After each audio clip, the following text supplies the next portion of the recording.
Hello les amis, j'espère que vous allez bien. Bienvenue dans un shot de motivation by Sandy, ta safe place, un espace où on s'édifie, on s'encourage, mais surtout un espace où on se fait du bien tous ensemble. Alors prends ce temps de bien-être émotionnel et rejoins-nous. Aujourd'hui, nous allons parler de confiance en soi, un sujet dont on parle beaucoup et qui pour moi est devenu essentiel quand j'ai compris et vu les conséquences d'une vie dans laquelle il n'y en a pas. Je la compare souvent à une feuille qui vole au gré du vent. Vous êtes la feuille et le vent, c'est votre environnement, votre entourage. Si rien n'est cadré, vous serez baladé comme cette feuille, sans but, sans destination et surtout sans repère, selon que la feuille veut que vous alliez à droite ou à gauche. Alors pour nous permettre de regagner ce puissant instrument de pouvoir, je vais vous partager 5 clés qui m'ont aidé à réapprendre à avoir confiance en moi. Je précise encore une fois que ces éléments partent de mon expérience et de mon vécu, et n'ont pour but que de la partager selon mon angle de vue. Alors allons-y. Premier pilier. Pour reprendre confiance en soi, il est essentiel d'identifier ses blessures et d'en guérir. Je dis toujours 2 choses. Une personne blessée blesse. Et une personne blessée réagit toujours sous l'angle de vue de sa blessure.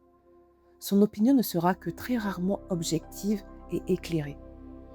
Travaille donc à les identifier via le filtre de tes réactions. Observe-toi, écoute-toi, analyse tes émotions face aux situations pour savoir sous l'emprise de quelle blessure tu es encore aujourd'hui. J'ai d'ailleurs fait une vidéo sur le sujet que je t'invite à regarder. Second pilier, il faut apprendre à avoir conscience de ses faiblesses, mais surtout assumer ses forces. Pour cela, je vais te proposer un rapide jeu qui consiste à énumérer 3 de tes forces sans en édulcorer la portée. Je vais commencer par moi. Alors, qu'est-ce que je pense de mes forces? Alors, je pense que je suis intelligente, voire brillante. Je suis très éloquente et je suis une personne charismatique. Après avoir écouté ce que je viens de dire, observe-toi de manière honnête et dis-moi sincèrement si en m'écoutant tu ne t'es pas dit à un moment, même si ce n'est pas exactement en ces termes, Sandy, ça va les chevilles? Un peu de modestie quand même. Je pense que le fait d'évoquer mes forces de manière froide et assumée peut t'avoir fait réagir en ce sens. Et tu sais pourquoi? Parce que l'on a plus de facilité à nous dévaloriser, nous rabaisser, car en le faisant, nous sécurisons l'autre car il ne se sent pas infériorisé. Nous avons l'impression d'être humbles, ce qui est totalement faux. Il s'agit surtout d'un gros manque de confiance en soi. La confiance en soi n'est pas de se surestimer. Elle consiste à avoir conscience de qui on est pour pouvoir capitaliser sur ses forces et travailler sur nos faiblesses. Troisième pilier. Pour booster sa confiance en soi, il faut fonctionner comme un tamis et filtrer ce que l'on accepte que les autres disent de nous. Cela ne signifie pas qu'on refuse la critique, non. Ça veut dire que l'on comprend dans ce que dit l'autre qu'il réagit souvent par rapport à ses propres insécurités et blessures. Imagine-toi marcher dans la rue. En face arrive une superbe femme que l'on appellera Virginie. Virginie marche d'un pas assuré et assumé. Face à elle, 2 types de réactions. Soit de se dire « Waouh, elle est vraiment belle » ou peut-être être indifférent.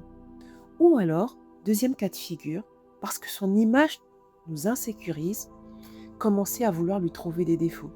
Vous voyez ce que je veux dire ou pas? La vie de l'autre n'est très souvent pas en lien avec nous. Il peut parfois être le reflet de qui il est. Il faut donc avoir le discernement de choisir ce que l'on garde et ce que l'on rejette. Quatrième pilier. Pour renforcer sa confiance en soi, il faut éviter de se comparer. Souvenez-vous au début, j'ai fait l'exercice de lister mes forces et ça t'a peut-être piqué en mode pour qui se prend-elle? Mais la réalité est qu'il y a objectivement plus intelligente que moi, plus éloquente que moi et plus encore, quelle que soit ma force. Donc si mon curseur est l'autre, je ne me trouverai jamais assez. Dites-vous bien qu'il y a encore quelques mois, voire quelques semaines, je n'avais pas la capacité d'accueillir un compliment et encore moins reconnaître mes atouts car je n'y croyais pas moi-même. Mais aujourd'hui, j'ai compris l'importance de visualiser et surtout incarner ce que l'on pense de soi, indépendamment de ce qu'est l'autre. Il y aura toujours meilleur et moins bien que nous, et c'est OK. La réalité est que nous sommes uniques et qu'être soi est déjà assez. Cinquième pilier, maintenir la confiance en soi est un travail quotidien. Ce n'est pas un état statique. Il faut donc l'alimenter par un travail d'auto-pardon perpétuel. La nourrir via des paroles valorisantes et des déclarations positives sur nos vies. Voilà, j'espère que ces 5 clés non exhaustives t'auront aidé à initier un pas vers toi et vers cet instrument puissant qu'est la confiance en soi. Retiens que tu es capable de tout. La Terre est ton terrain de jeu et elle est immense, mais ton temps de jeu est limité. Alors prends ta place et brille.